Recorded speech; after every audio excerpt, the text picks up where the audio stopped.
नमस्कार स्टूडेंट्स। आज का हमारा टॉपिक है रेखा समाकलन।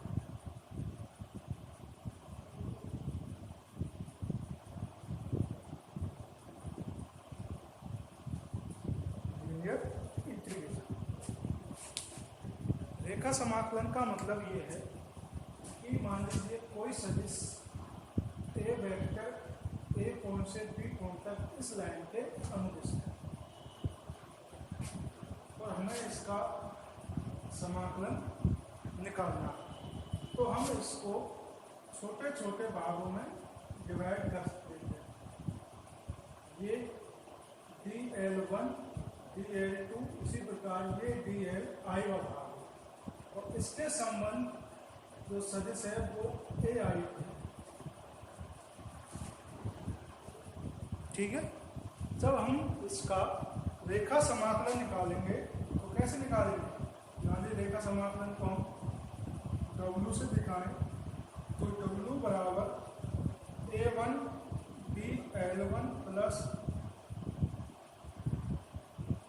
a2 dl2 प्लस लास्ट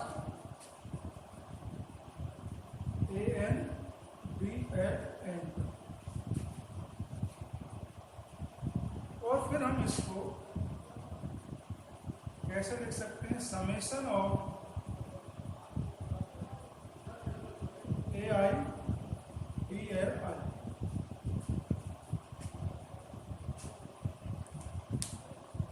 लिख सकते हैं। और यदि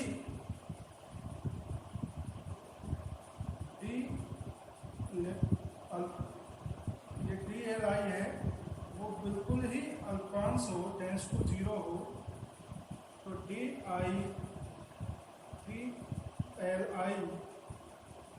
क्या बन जाएगा? इंटीग्रेशन बन जाएगा, या इसको सी बोलते हैं पूरा सर्कुलर पूरी लाइन के लिए a dl वेक्टर। कई बुक में इसको आर भी दिया गया है तो आप इसको आर के रूप में लिख सकते हैं, इसे dr1 dr2, इसको इस प्रकार भी लिख सकते हैं a डॉट dr। ये रेखा समाकलन है। रेखा समाकलन का ये गणितीय फॉर्म है। रेखा समाकलन का सबसे महत्वपूर्ण जो उपयोग है कि ये इस पाथ पर निर्भर नहीं करता है। यहाँ ये पाथ चाहे कैसा भी हो, ये सिर्फ इनिशियल पॉइंट और लास्ट पॉइंट पर निर्भर करता है। ये किस पर निर्भर करेगा? ए पर और बी पर निर्भर करेगा। यही इसका भौतिक महत्व है कि ये इसके पाथ पर, सदिश के पाथ पर निर्भर नहीं करता है। तो ये सिर्फ इसके आरंभिक और अंतिम बिंदुओं की स्थिति पर ही निर्भर करता है। अगला जो हमारा टॉपिक है वो है कर्ल। कर्ल में इस रेखा समाकलन का उपयोग है, इसलिए हमने इसको शुरुआत में लिया है। अगला टॉपिक है हमारा कर्ल।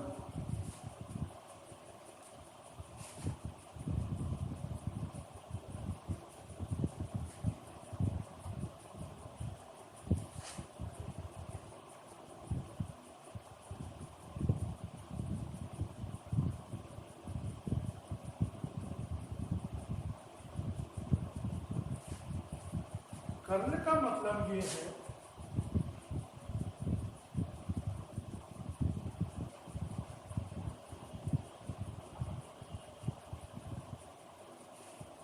कि किसी सदिश में कर्ल क्या बताता है? कर्ल ये बताता है कि कोई सदिश गति कर रहा है। मान लीजिए इधर सदिश की डायरेक्शन इस तरह से है, तो कर्ल जब हम किसी सदिश का निकालते हैं तो ये हम पता लगाते हैं कि उस सदिश में किसी भी पॉइंट पर घूमने की या मुड़ने की प्रवृत्ति तो नहीं है, इस तरह की प्रवृत्ति तो नहीं। आगे समझो, यदि उसमें इस तरह से मुड़ने की प्रवृत्ति होगी तो कर्ल का मान आएगा। यदि मुड़ने की प्रवृत्ति नहीं है तो कर्ल का मान कैसा प्राप्त होगा? 0 प्राप्त। ठीक है। कर्ल का भौतिक उपयोग, भौतिक महत्व ये है कि कर्ल के द्वारा हम किसी सदिश में घूर्णन की प्रवृत्ति को ज्ञात करते हैं।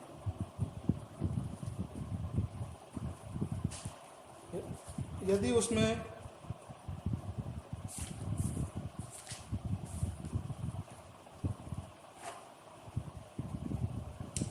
घूर्णन की प्रवृत्ति है तो कर्ल का मान कुछ ना कुछ आएगा, यदि घूर्णन की प्रवृत्ति नहीं है तो कर्ल का मान शून्य।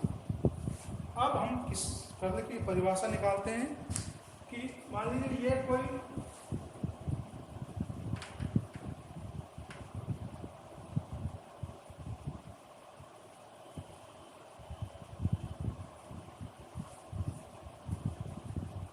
सर्कुलर कोई आकृति है, इससे ये इसका एरिया है, एरिया इन डायरेक्शन ये है। अब हम इसमें से प्रवाहित कर्ल का मान निकालें तो इसका रेखा समाकलन क्या होगा? और कोई वेक्टर ए इनके अनुदिश है, ये वेक्टर, तो इस ए वेक्टर का हम कर्ल निकालते हैं। तो पहले हम इसका रेखा समाकलन निकालते हैं।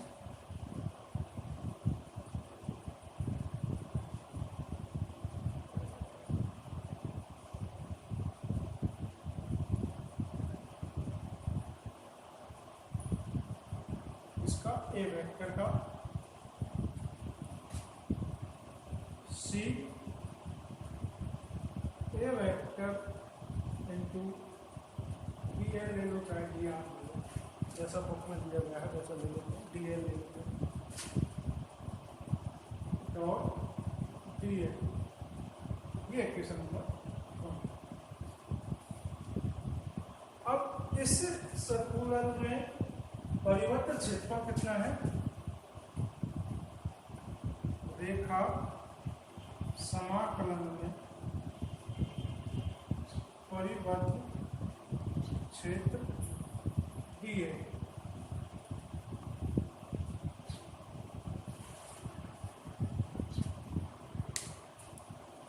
तो ये एक रेखा समाकलन में पूरा परिसंचरण कर रहा है, जिसमें ये निशान भी हम लगा सकते हैं कि ये इसका है।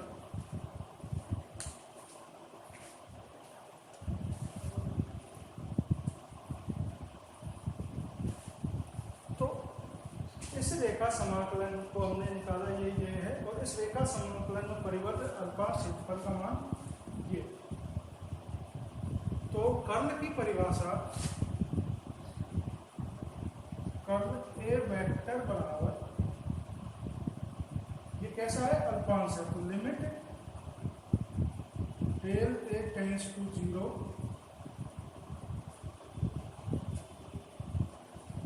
D A C A vector into D F, ये एक कर्ल की परिभाषा। इसका मतलब, अब हम इसको थ्योरेटिकल रूप में कहें, किसी सदिश के रेखा समाकलन और उस रेखा समाकलन से परिबद्ध अल्पांश क्षेत्रफल के अनुपात को ही कर्ल कहते हैं।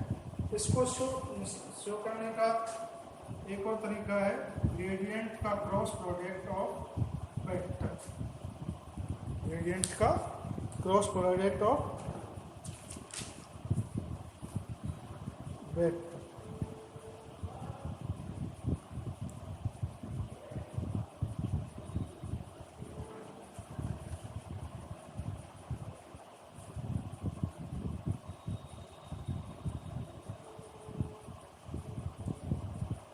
अब इसकी डायरेक्शन कैसी होती है?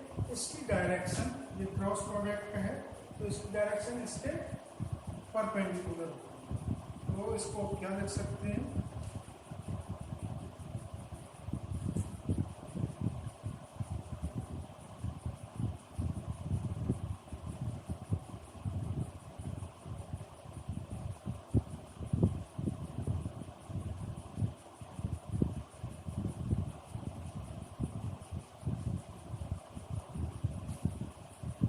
ठीक है भाई। अब हम इस पे निर्देशांकों के रूप में ज्ञात करते हैं इसको।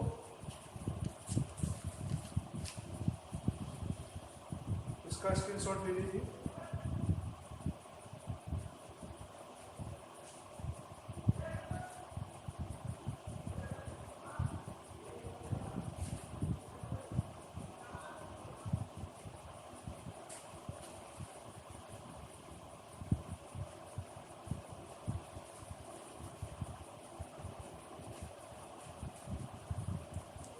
इसको निर्देशांकों के रूप में हम जब व्यक्त करते हैं तो हम इसी का उपयोग करते हैं। जरा I cap, J cap, K cap, del X, del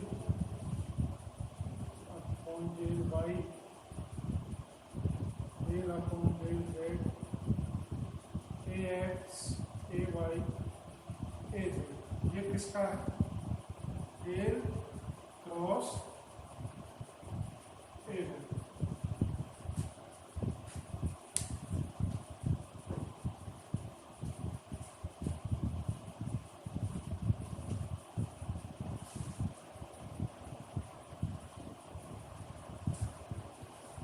अब आगे का जो हमारा टॉपिक है वो है गाउस का नियम। गाउस के नियम के अनुसार, गाउस का नियम ये कहता है कि किसी भी विद्युत क्षेत्र में उपस्थित आवेश का फ्लक्स आवेश और उस निर्वात की विद्युतशीलता के अनुपात के बराबर होता है। फ्लक्स का फॉर्मूला क्या होता है? EDS E multiply dot multiply EDS upon Q upon E।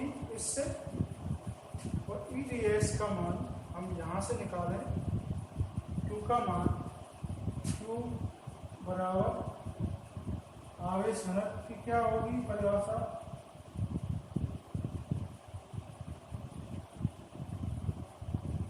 आवेश घनत्व dQ अपॉन dV बराबर आवेश घनत्व, यहाँ से dQ बराबर घनत्व इंटू आयतन, और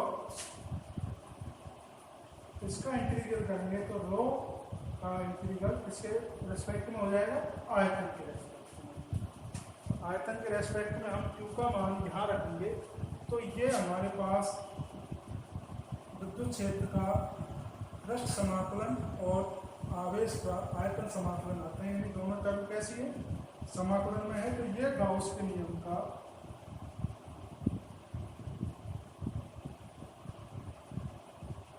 समाकलन रूप है। इसके पश्चात हम इस पृष्ठ समाकलन को गाउस डाइवर्जेंस नियम से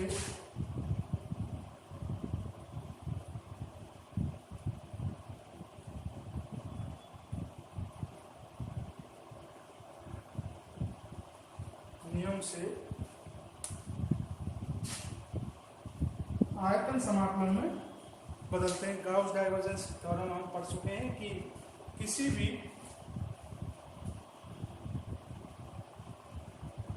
भी सदिश के रेखा समाकलन को हम उसके आयतन समाकलन में चेंज कर सकते हैं। ये एका रेखा समाकलन है तो इसको हमने किसमें चेंज किया है?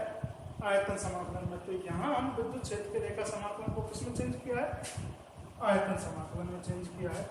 और ये EDS का मान, इस वाली टर्म का मान यहाँ पर हमने पुट किया तो ये इक्वेशन हमारे सामने निकल कर आए।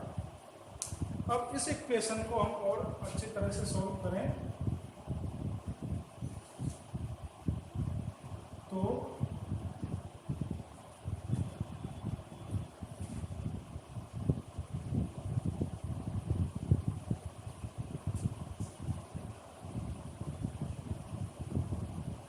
ये इस इक्वेशन को हमारे पास इक्वेशन आई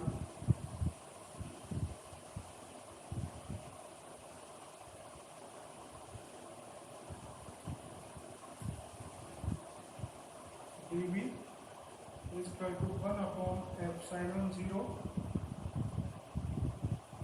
rho into dV ये समाकलन है आयतन का। तो यहाँ से हम कंपेयर करें तो हमारे पास निकल के आया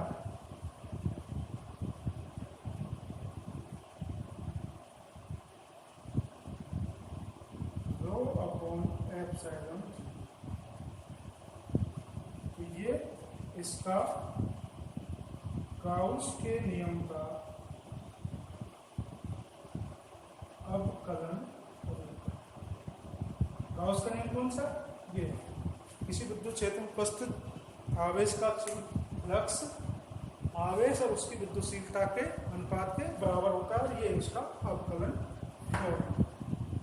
इसका बहुत इम्पोर्टेंट टॉपिक है ये, कि आप किसी भी सरफेस के अंदर उपस्थित आवेश का फ्लक्स निकालना चाहो तो आवेश अपॉन विद्युतशीलता का उसमें डिवाइड कर दो तो आपको उसका फ्लक्स निकल के आ जाएगा। जैसे कि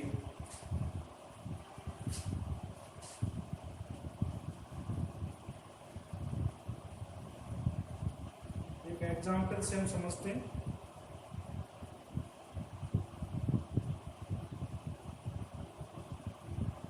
कि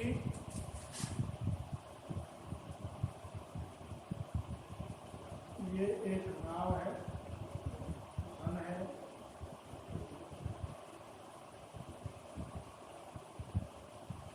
और इसके पृष्ठ इसके सेंटर क्यू आवेश। कितना आवेश है? क्यू आवेश। ठीक है। तो इसके इस वाले पृष्ठ से इस वाले पृष्ठ से निकलने वाले फ्लक्स का मान होता है A B C D. A B C D पृष्ठ से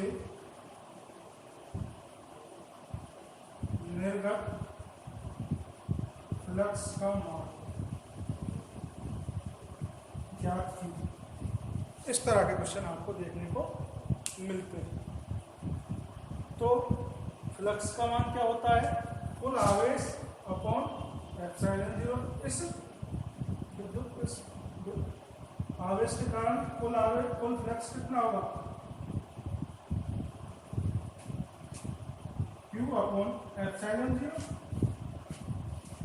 अब यहां से ये चारों दिशाओं में बराबर से स्प्रेड कर रहा है। इधर भी जाएगा, इधर भी जाएगा, इधर भी जाएगा, इधर भी जाएगा, इधर भी जाएगा, चारों तरफ बराबर जाएगा। इसमें कितने पृष्ठ हैं?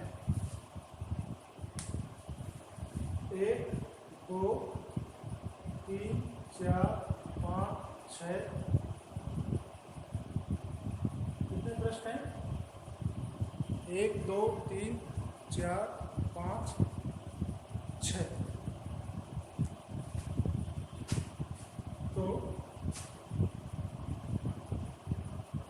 ए बी सी डी सब में बराबर बच जाएगा। ए बी सी डी पृष्ठ से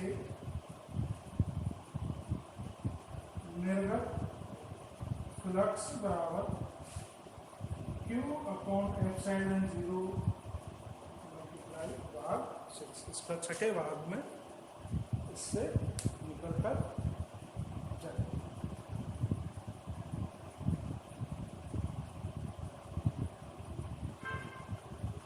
ठीक है। तो ये हमारी यूनिट अब समाप्त हुई।